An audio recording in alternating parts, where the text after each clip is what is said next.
আলু দিয়ে ডিম রান্না। হ্যালো এভরিওয়ান, আসসালামু আলাইকুম। কেমন আছেন সবাই?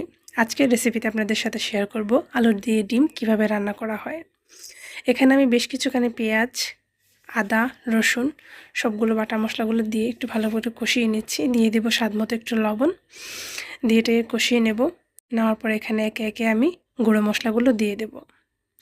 যেমন এখানে ধনিয়া গুঁড়া, জিরা গুঁড়া, হলুদের গুঁড়া এবং মরিচের গুঁড়ো। আপনারা সবগুলো মশলা ভালোভাবে দিয়ে এটাকে একটু কষিয়ে নেবেন। এতে করে কিন্তু মশলার যে কাঁচা গন্ধটা থাকে চলে যায়।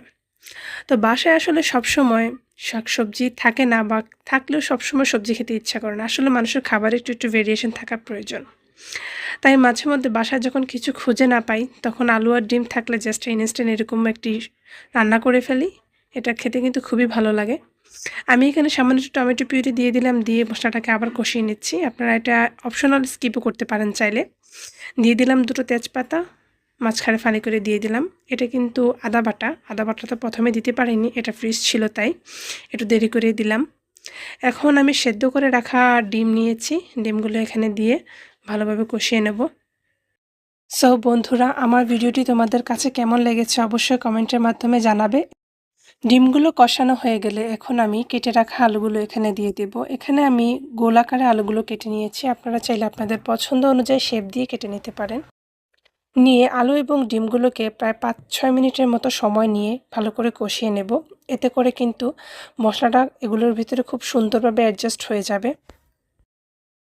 আলু এবং ডিমগুলো কষানো হয়ে গেলে এখানে ঝোল রাখার জন্য পরিমিত পানি দিয়ে এটাকে আবার 10 মিনিটের মতো সময় নিয়ে ঢাকনা দিয়ে রান্না করে ফেলবো। সো বন্ধুরা, ঝটপট কিন্তু এই খাবারটি তৈরি করা যায়। এটা তৈরি করতে কিন্তু তেমন একটি সময় লাগে না।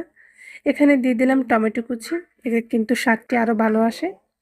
তো খাবারের রান্না প্রায় শেষ হয়ে গিয়েছে। এখন একটু বলক চলে আসলে মাখা মাখা ঝোল রেখে এখানের মধ্যে কিছু ধনেপাতা কুচি করে দিয়ে দেবেন। এতে করে কিন্তু ফ্লেভারটা খুবই ভালো লাগে। সো বন্ধুরা, আমার রান্না কিন্তু প্রায় কমপ্লিট।